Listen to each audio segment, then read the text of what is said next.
South ఇండియాలోనే అతి తక్కువ ధరలకి రత్నాలనందించే ఏకైక సంస్థ 6JVR. ఇక్కడ భూపాలపల్లి జిల్లాలో యువతి హత్య కేసు కొత్త మలుపు తిరుగుతోంది. యువతిని చంపి నరబలిచ్చారనే చర్చ మొదట తెరపైకి వచ్చినప్పటికీ కూడా అది నరబలి కాదు, గుర్తు తెలియని యువకుడు ఈ దారుణానికి పాల్పడి ఉంటాడనే చర్చకు తెరలేస్తుంది.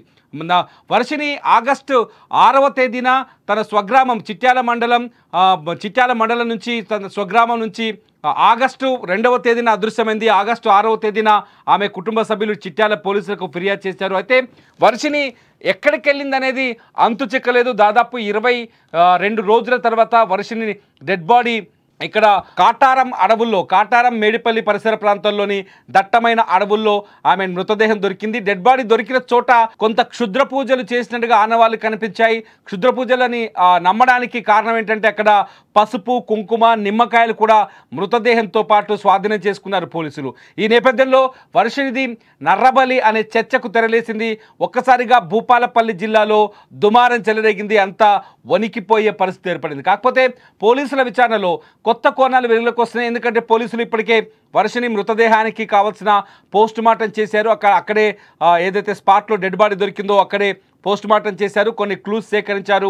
క్లూస్ సేకరించిన తర్వాత టెక్నికల్ ఎవిడెన్స్ని తీస్తే కొందరు వ్యక్తులు ఒక యువకుడు పోలీసుల అదుపులో ఉన్నట్టుగా తెలుస్తుంది. ఒక యువకుడిని పోలీసుల అదుపులోకి తీసుకున్నట్టుగా తెలుస్తుంది. దాదాపు పోలీసులు కేసు మిస్టరీని ఛేదించినట్టుగా కూడా చెప్తున్నారు అక్కడ పోలీసులు. మొత్తానికి వర్షిని హత్యకు కారణం నర్రబలి కాదు అనే క్లారిటీ వస్తుంది. నర్రబలి కాకుండా ప్రేమ వ్యవహారం ఏమైనా ఇందులో ఉందా అనే కోణంలో కూడా విచారణ జరుగుతుంది. ఎందుకంటే ఈ వయసులో సాధారణంగా మాటలు చెప్పి మాయమాటలు చెప్పి మోసం చేసి ఊరు దాటించే జులాయిలు చాలామంది ఉన్నారు. అటువంటి వ్యక్తి వలలో పడి ఎవరైనా వర్షినిని అట్రాక్ట్ చేసి వర్షినిని తమ వైపు తిప్పుకొని వర్షినిని ఊరు దాటించే ప్రయత్నం చేశారా? ఈ నేపథ్యంలోనే వర్షిని ఆగస్టు 2వ తారీఖున ఇంట్లోంచి బయటికి వెళ్ళిపోయింది. ఆ తర్వాత కనిపించకుండా ఉందా అనే కోణంలో కూడా పోలీసులు విచారణ జరుపుతున్నారు. వర్షిని ఈ 20 రోజులు ఎక్కడుందనే చర్చ జరుగుతుంది. అంతేకాదు వర్షిని పైన అఘాయిత్యం ఏమైనా జరిగిందనే కోణంలో కూడా విచారణ జరుగుతుంది. వర్షిని డెడ్ బాడీ మాత్రం దొరికి ఇవాళ ఉదయం కాటారం మేడిపల్లి పరిసర ప్రాంతాల్లో హైవే పక్కన దొరికిన ప్లేస్ చూస్తే పూర్తిగా కుళ్ళిపోయి కనిపించింది. ఆమె మరణించి దాదాపు 10 రోజుల పైనే ఉంటుందని ఒక అంచనాకు వస్తున్నారు పోలీసులు.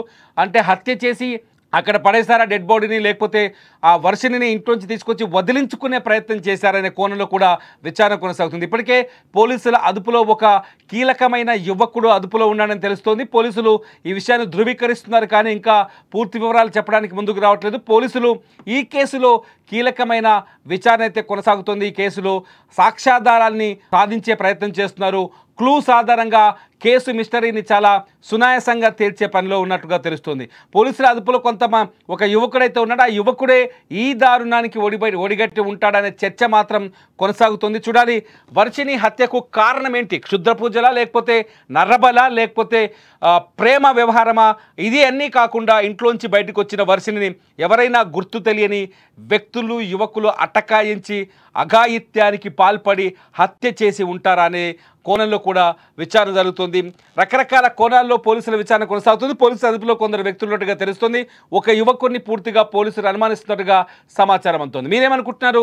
వర్షిని మరణానికి కారణం ఎందుకంటే ఇక్కడ నరబలి అనే అంశం పైన కూడా తేలిపోయినట్టుగా తెలుస్తుంది. నరబలి కాదు, హత్య చేసి మొత్తం సీన్ ఆఫ్ అఫెన్స్ని నరబలికి మాదిరిగా మార్చే ప్రయత్నం చేశారని పోలీసులు తేల్చినట్టుగా తెలుస్తుంది. హత్య చేసి డెడ్ బాడీ పక్కనే నిమ్మకాయలు కట్ చేసేయటం, పసుపు కుంకుమ వేయటం, అక్కడ క్షుద్ర పూజలు జరిగినట్టుగా సీన్ క్రియేట్ చేస్తే ఇది నరబలి కిందకి వెళ్ళిపోతుంది.